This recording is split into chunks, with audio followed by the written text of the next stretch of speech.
All right, so let's dive right into it. This latest Me and the Boys Wrestling episode, I mean, wow. Just a wild one. So many crazy matches, Hmm. unexpected turns, enough drama for like a whole season, honestly. Yeah, what really stood out to me was the aggression. Yeah, And not just in the matches. Like, before the matches is even started, everyone was, I don't know, like, the rule book was just a suggestion box. totally. It was like intensity dialed up to 11 Hmm. right from the get-go. Like with the Stroop. Remember how frustrated he was after that whole cash-in attempt thing? Oh, yeah. Oh, Yeah. it's like he channeled all that Yeah. into just destroying Hunter S. Mustache. Yeah, and it wasn't just like blind rage or anything. It felt like there was a plan there. Like, he was systematically taking apart Hunter S. Mustache's leg, Yeah, knowing that would ground him, yeah. prevent those high-flying moves. Oh, absolutely. I mean, those table spots were brutal. Yeah. Even the commentators were wincing. I'm kind of worried about Hunter's mustache's career longevity after this one. Mhm. What do you think? Yeah, I mean, it's definitely possible. That kind of focused attack, even if it's all, part of the show, can lead to some serious lingering injuries. Makes you wonder about the cost of this increasingly aggressive style. For sure. And on that note, speaking of high-stakes matches, the tag team division about to explode. Our champs, the Jungle Boys. They've got a real challenge coming from Team 420 DNA. Yeah, those guys are no joke. Former champs themselves. And they are out for blood. I mean, we saw Brent just destroy Johnny Armani. Singles match. But it was a message to the Jungle Boys, loud and clear. Oh yeah, he was like a wrecking ball out there. It wasn't just about winning, it was a statement, a show of force. Totally agree. Yeah. Classic power move. Mind games. Yeah, trying to shake their confidence Yeah. before they even step in the ring. So, Yeah. big question. Can the Jungle Boys handle the heat? I mean, their style, high-flying, acrobatic, super exciting. But is it enough? Like, is that raw power? That's what we're all waiting to see. Will they stick to their guns? Or will they have to adapt? Get down in the dirt with Team 420 DNA. Okay, on a lighter note, Yeah. got to talk about the Ultimates debut. You know, the bubblegum pink wizard. I was really looking forward to this, but things did not go as planned. No, they did not. Talk about a twist. I mean, Giselle, usually such a playful guy, almost gentle, Right. but he just went off the rails. Ambushed the Ultimate. And not just a little rivalry scuffle, like a full-on beatdown. Yeah, I was shocked. Didn't even let the poor guy finish his entrance. The commentators barely had time to introduce him. It was almost comical how quickly it all fell apart. Makes you wonder, though, was this just a random act of aggression? Or is there something more strategic going on? Yeah, with like, that? is Giselle just having a really bad day? Or is this the beginning of some bigger story? Who knows? But you know how Me and the Boys Wrestling loves a good mystery? I wouldn't be surprised if this seemingly random act of violence is the first domino to fall in some much larger, much more complex narrative. Well, I hope so. This is going to be good. All right, let's move on to a match with some serious championship implications. The French Lover versus Jabberwocky. Winner gets a shot at the QLW Championship. Now, that was a match. Both guys brought their A-game, high-flying maneuvers, technical grappling. The crowd was losing it. I know, I was on the edge of my seat, and that reverse Frankensteiner. Jabberwocky just flipped right over him, trapped his head. Super risky move. Yeah, the crowd went wild for that one. But then, the ending. So bizarre. Double count out. I know, everyone was confused. The commentators, even the ref looked unsure. Yeah, the replay. Kind of hard to tell. Looked like Jabberwocky might have gotten back in the ring first, but there was no official announcement, so who gets the title shot? It's a cliffhanger. Controversy brewing. Rematch. Decision reversed. We gotta wait and see. Okay. Next up, Arai versus Veronique. And let me tell you, Arai was a completely different animal in this match. So aggressive, relentless, just dominated Veronique. Yeah, she's really come into her own lately. Always been a skilled wrestler, but now there's this intensity, ruthlessness we haven't seen before. Like a switch flipped. Completely different person out there. Mhm. And that double arm DDT. Brutal. Didn't even let up after Veronique was down. Just kept going.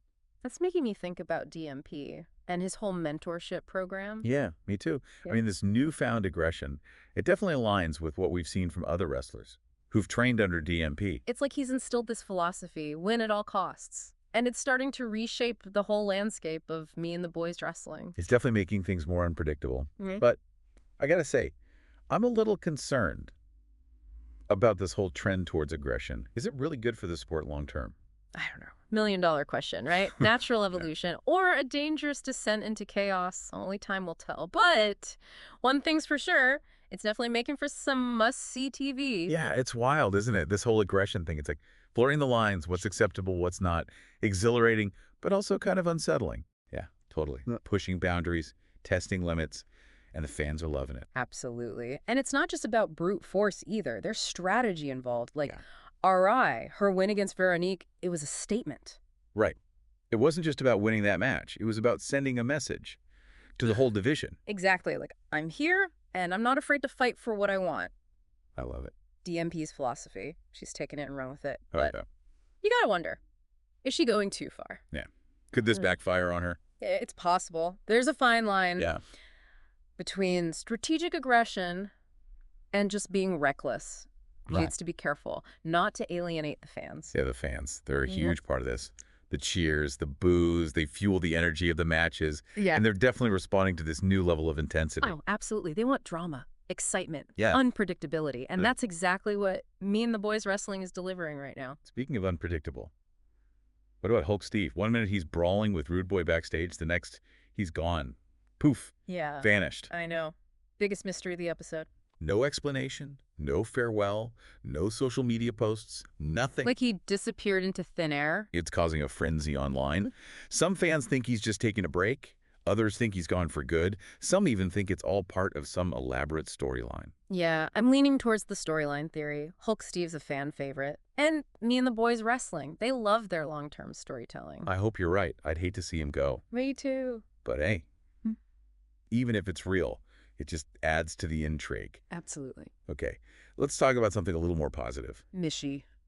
Her win in the Women's Rumble, that was amazing. She was on fire. 5 eliminations in a row. Total dominance. And you know what makes it even more impressive? What's that? She's had a rough season. Lost the championship, some personal setbacks, even question if she could still compete at this level. But she came back stronger than ever. So focused. So determined. Using her power and agility, overcoming every obstacle. In that moment with Lady Strange. Oh, man. Chills. So much history there. That elimination felt symbolic, putting the past behind her. Moving forward. Okay. Speaking of comebacks, Drake, the Devil Castle, that 20-man rumble for the cash in the satchel. What an upset. I know, he was up against some heavy hitters. The biggest, Yeah. the toughest. And he outmaneuvered them all. Strategy. Agility. He used that high-flying style to his advantage. Dodging attacks. Leaping over opponents. Super kicks out of nowhere. It was a clinic. So much energy. You could feel the momentum shifting with every elimination. And now he's got that contract, guaranteed title shot. This could be huge for his career. Absolutely. Who do you think he'll challenge? When will he cash in? I have no idea, but I can't wait to find out. Okay. We've talked underdogs, comebacks, mysteries, but we can't forget the main event, DMP versus the sinister one, Ryan Kai, for the crown. That was a battle for the ages. Both guys giving it their all. Brutal, back and forth. The crowd was going nuts. DMP was ruthless, attacked Kai before the match even started. No messing around. And those power bombs, oof. I felt those from my couch. He really cemented his place as the king. Hi. But it does raise some questions. About his methods. Yeah, that pre-match attack. The relentless aggression. It's like he's saying anything goes. Rules are meaningless. And that's what's so interesting about this episode. It's not just about the matches. It's about the bigger picture. The evolution of the sport. Right. The ethical dilemmas. When the pursuit of victory trumps everything else. This conversation's not over. Not by a long shot. Nope. Me and the Boys Wrestling. It's more than just entertainment. It's a reflection of our own society. The moral complexities we face. Yeah. It's crazy to think about the ripple effect of all this, right? Like DMP's at the top, but his whole vibe is kind of spreading. Yeah, it's like a blueprint for success, but a really messed up one. Dominance, control, bending the rules. Doesn't matter who gets hurt. And we're seeing it everywhere, like Rye. Her transformation has been insane. She's a completely different wrestler. But yeah, those methods, not exactly textbook. That post-match beatdown on Veronique. Woof. Even DMP looks surprised. It wasn't just about winning. It was about punishment. Like she's trying to out DMP. Which makes me wonder, did he create a monster? Or just unleash what was already there? Oh, that's deep. Nature versus nurture. Playing out in the ring. Right. And it's not just her. Tressel. Mr. Nice Guy. Sabotaged the Ultimate's debut. Totally forgot about that. So bizarre. And the Stroop. That leg attack. Brutal. Calculated. Lasting damage. Oh. It's like, is this the new normal? I don't know. It's a scary thought. Especially when you think about the Tag Team Championship.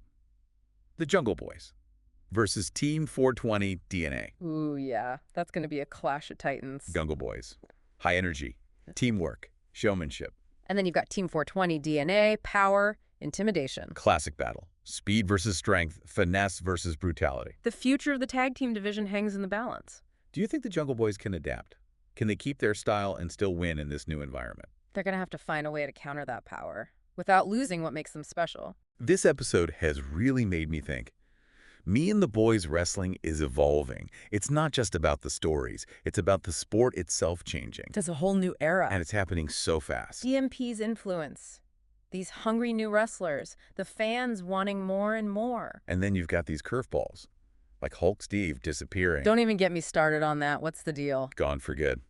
Elaborate storyline. Who knows? But it definitely keeps things interesting. It's like anything can happen in Me and the Boys Wrestling now. Yeah.